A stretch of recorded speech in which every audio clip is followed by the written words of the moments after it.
జేబీఎంలు ఈరోజు భారతీయ క్రైస్తవ దినోత్సవ శుభాకాంక్షలు ప్రజలందరికీ తెలియజేస్తూ నా ముందు మాట్లాడినటువంటి అబ్రహం మాస్టర్ గారు కానీ శాంతసాగర్ గారు కానీ చక్కటి విషయాలు మన మీడియా మిత్రుల ద్వారా ప్రజలకు తెలియజేశారు. నేను కూడా క్రైస్తవ సమాజం నుండి ఈ సమాజానికి ఏం చేశారనే దాని మీద ఈ దినోత్సవ సందర్భంగా తెలియజేస్తూ, మరి ఈ దేశంలో వైద్యం, విద్య, సేవా దృక్పథం బైబిల్ నుంచి తీసుకుని చేయడం అనేది జరిగింది. ఆ ఉద్దేశంతో ఈ దేశంలో ఉన్నటువంటి క్రైస్తవత్వం అభివృద్ధి చెంది ప్రజలకు సేవ అందిందనడంలో ఏమాత్రం ఆలోచించవలసిన అవసరం లేదని ఈరోజు సందర్భంగా నేను తెలియజేస్తున్నాను.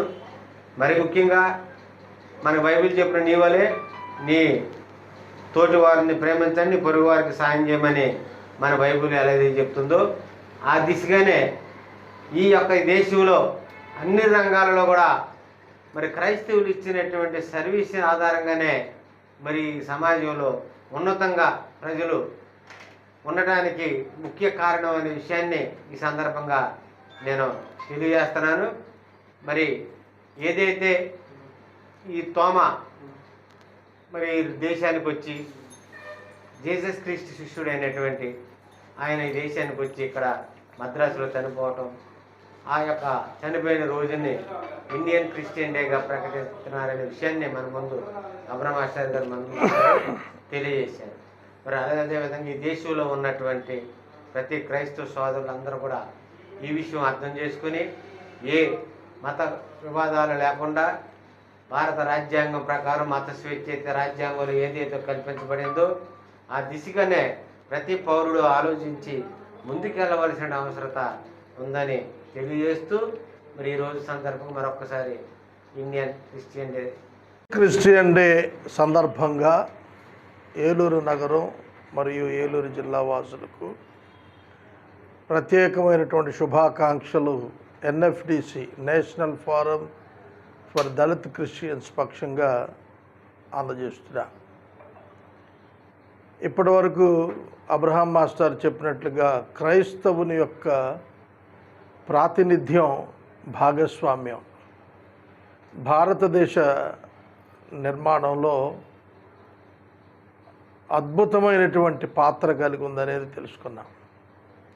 బైబిల్ గ్రంథం ఒక ప్రబోధాన్ని ఇస్తోంది. నిన్ను వలె నీ పొరుగువాడిని ప్రేమించు అనేది. తనను తాను ప్రేమించుకోనివాడు భూమి మీద ఉండడు.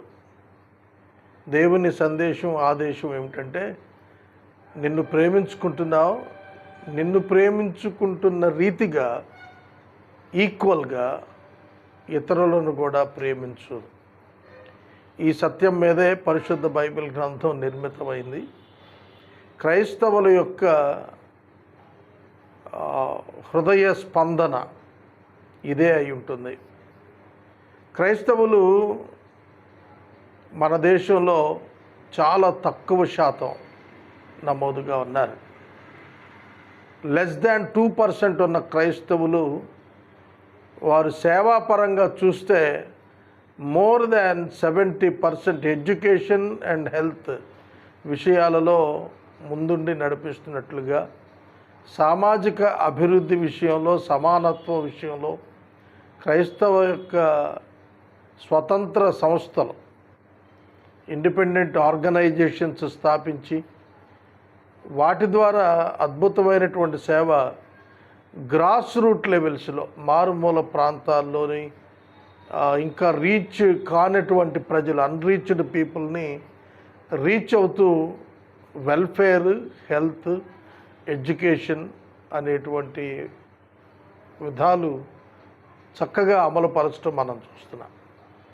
కనుక ప్రతి క్రైస్తవుని భుజస్కంధాలపై ఉన్నటువంటి బాధ్యత భారతదేశంలో శాంతి, భద్రతలు, సమానత్వం, సౌభ్రాతృత్వం ఇవి వెలసిల్లేటట్లుగా ప్రయత్నించడం. దాని కొరకు కంకణం కట్టుకొని బైబిల్ యొక్క సారాంశం సమాజంలోకి తీసుకుని వెళ్ళి దేవుని యొక్క పిల్లలంగా, ప్రత్యేకించబడిన వారంగా, పిలువబడిన వారంగా మనం ఏమై ఉన్నామో దేవుని యొక్క కుమారుడైన యేసుక్రీస్తు నరావతారిగా వచ్చి ఆయన ఏ విధంగా అయితే తనను హింసించే వారి కొరకు కూడా ప్రార్థించాడో అలాగనే క్రైస్తవులు కూడా తమను ఈ మధ్య కాలంలో విస్తృతంగా హింసిస్తున్న తోలనాడుతున్న అనేక మందిని క్షమించి ప్రేమించి వారిని గౌరవించేటువంటి వారుగా ఉండాలని నేను మనవి చేస్తున్నాను. అదేవిధంగా క్రైస్తవులపై జరుగుతున్నటువంటి దాడులను కూడా అరికట్టాలని ప్రభుత్వానికి నేను విజ్ఞప్తి చేస్తూ ఉన్నాను.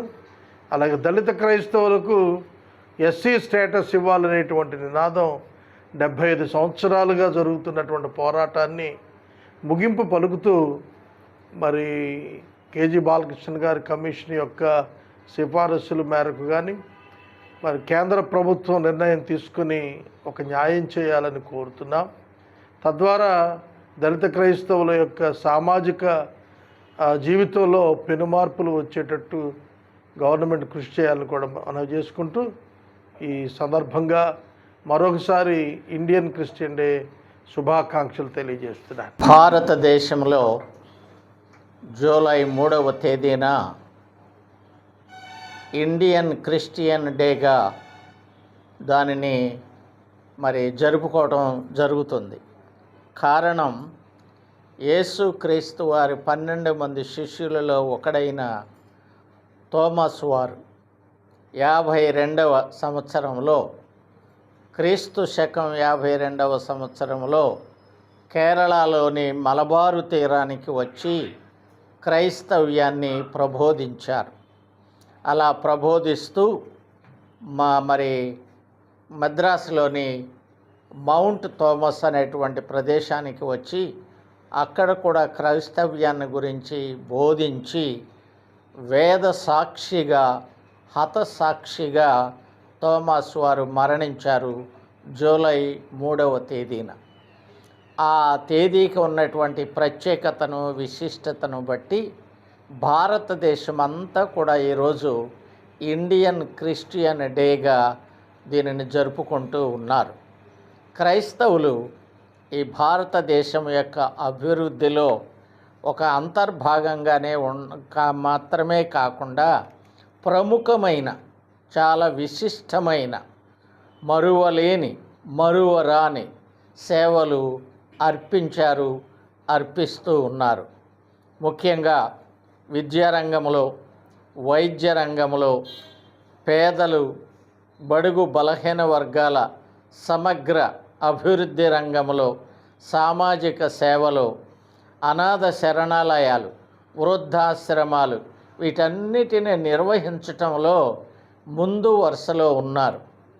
మన భారతదేశం యొక్క పార్లమెంటులో లిఖించబడినటువంటి ఒక ప్రముఖ సత్యం ఏమిటి అనంటే క్రైస్తవ మిషనరీల వల్ల ఇండియాలో చదువుకు దూరంగా, విద్యకు దూరంగా ఉన్న వాళ్ళందరూ కూడా విద్యావంతులు అయ్యారు అనేటువంటి విషయాన్ని గుర్తించటం జరిగింది. ఇదే కాకుండా ప్రకృతి వైపరీత్యాలు సంభవించినప్పుడు వరదలు కానీ, కరువులు కానీ, అగ్ని ప్రమాదాలు కానీ, కరోనా వంటి విష జ్వరాలు ప్రబలినప్పుడు కానీ క్రైస్తవులు ముందుండి మరి చాలామందికి, పేదలకి, బడుగు వర్గాలకి, వాళ్ళు వీళ్ళు అనకుండా కుల మతాలను పట్టించుకోకుండా విశిష్టమైనటువంటి సేవలు అందించారు, అందిస్తూనే ఉన్నారు. కనుక క్రైస్తవ మతం అంటే ప్రేమ, సేవ. క్రైస్తవులు ఎప్పుడు కూడా ప్రేమించడంలో, అలాగే సేవలు అందించటంలో మొదటి వరుసలో ఉన్నారన్నది ప్రపంచమెరిగినటువంటి సత్యం. కనుక క్రైస్తవ సోదరులకే కాకుండా క్రైస్తవేతర సోదరులకు కూడా ఈ ఇండియన్ క్రిస్టియన్ డే శుభ సందర్భంగా అందరికీ శుభాకాంక్షలు తెలియచేస్తూ అందరము చేతులు కలిపి మరి మానవ సమగ్ర అభివృద్ధి రంగంలో అందరము కలిసి పనిచేద్దాం. దేవుని రాజ్యాన్ని, ప్రేమ రాజ్యాన్ని, సేవా రాజ్యాన్ని అందరము కలిసి మరి నిర్మించటానికి ప్రయత్నం చేద్దాం. ఆ దేవాది దేవుడు తన కృపను తన దయను మనందరిపైన చూపించి మరి పాలకులకు అధికారులకు మరి మామూలు సామాన్యమైన ప్రజలకు తన దీవెనలు అందించి అందరము కలిసి జగత్ కళ్యాణము కొరకు చేతులు కలుపుదాం, మనసులు కలుపుదాం, మనందరము కలిసి పనిచేద్దాం.